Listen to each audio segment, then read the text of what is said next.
Saturday morning on the Rancho, and although we've had a lot of fun with crabbing lately and gone out to the coast, the work continues here on the Rancho homestead in Santa Rosa, California.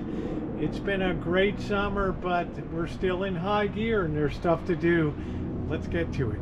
And if you guys aren't subscribed, you miss a lot of fun hanging out in the kitchen stadium, particularly on weekends when we do a Friday night live stream. Yeah, it gets a little rowdy with a little bit of drinking a few beers, a little bit of liquor, and then on Saturday we do the challenge cooking.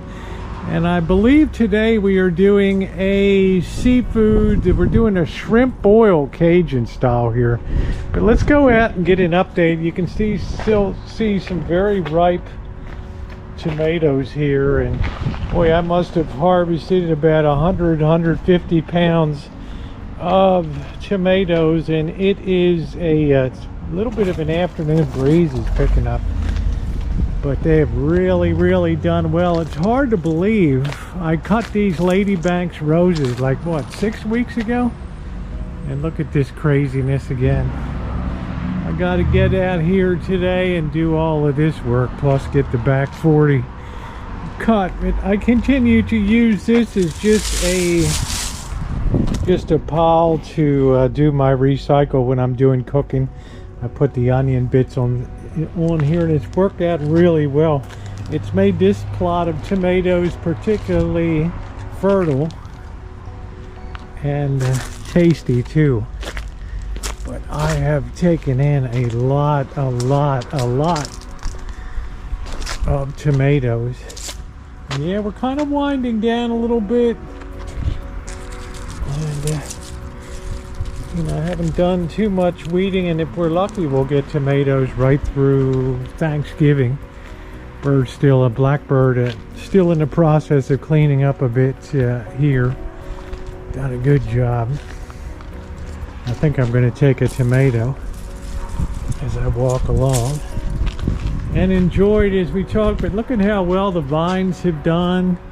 I've managed to keep these inside with the tomato cages, managed to keep this inside for the most part. And that's worked out well. Isn't that a beautiful tomato?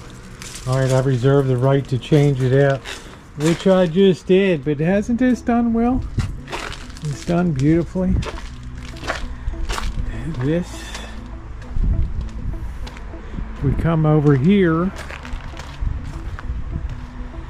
can see the persimmons is probably be harvesting around early December. And look at how nice and big they've gotten now. These are the high chia variety, and they have to be perfectly ripe to eat, otherwise they're too astringent and they suck your mouth inside out. But there's going to be a pretty nice harvest to them coming up. And the thing with these is when they're really ripe, they're so luscious, they taste like, they're almost like a pudding consistency, and they're amazing. And they're very popular. People come over and harvest these from the neighborhood. And if you're not subscribed, yeah, you're missing part of what it's like to have an urban homestead here in the heart of Santa Rosa, California, a city of about 200,000 people, a bit north of the Golden Gate Bridge.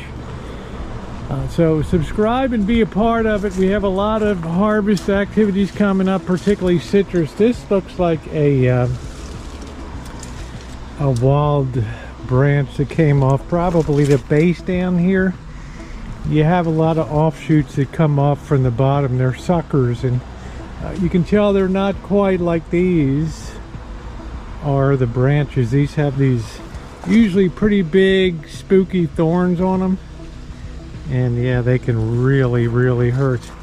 But the oranges are coming along real good. This is the Robertson Navel. This is our Palestine orange. This is doing really well too.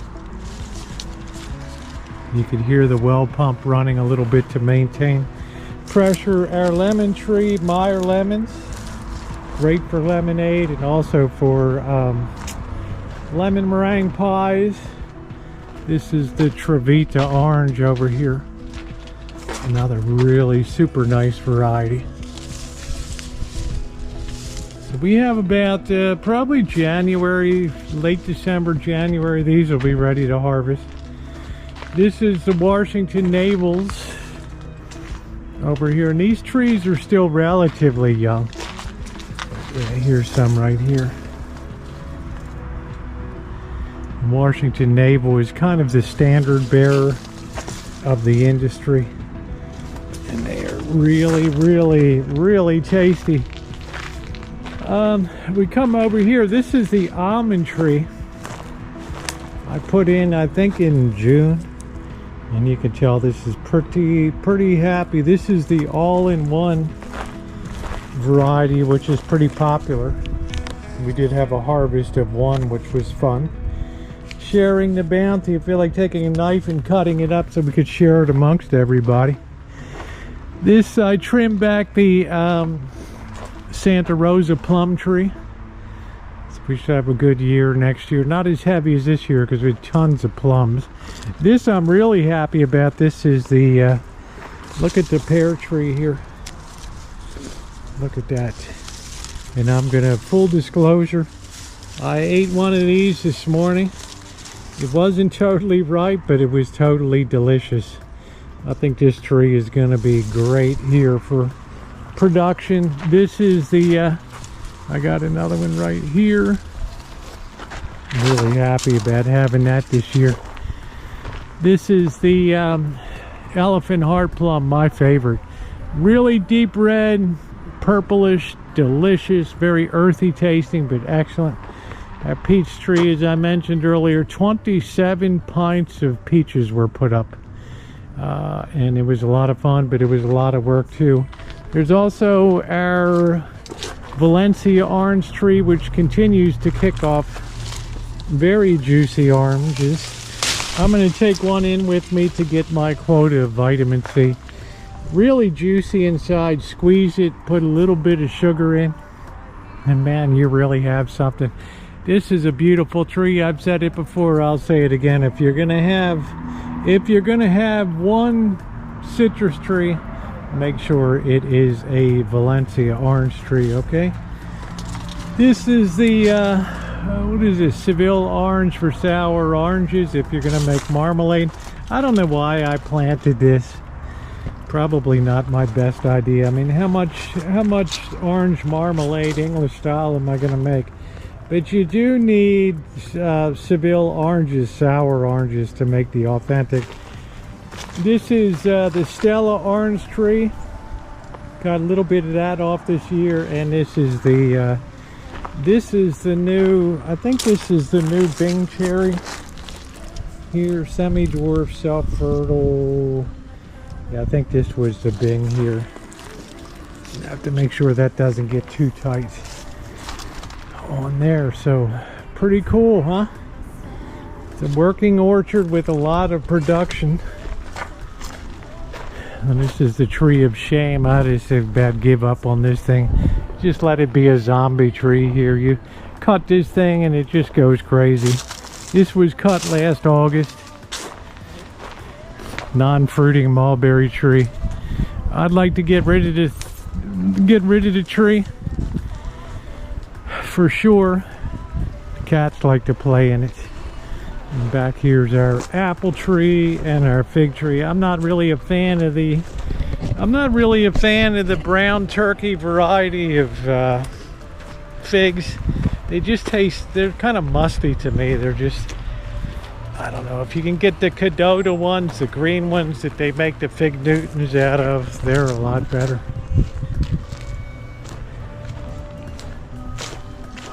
Here's our apple tree. I can't believe this is still going strong. This is probably as old as circa 1956, and you can see how this baby's really been through the wars. Pitched over to try to get out from under this California oak tree here. And here is our fig tree. I've tried to get rid of this thing so many times. Fence is still holding up amazingly. I don't know if it'll make it through. Right, I don't know if it'll make it through another winter. It's kind of shaky. I guess I could undertake some stabilization, but I don't know. We just barely have this thing held up over here. But yeah, I'd love you to be a part of this stuff we have going on here on the Rancho for making stuff, and also vintage audio, restoration, repair, metal detecting. We're doing a lot of crabbing and fishing off the California coast, and that's really been a blast, especially the catch and cooks.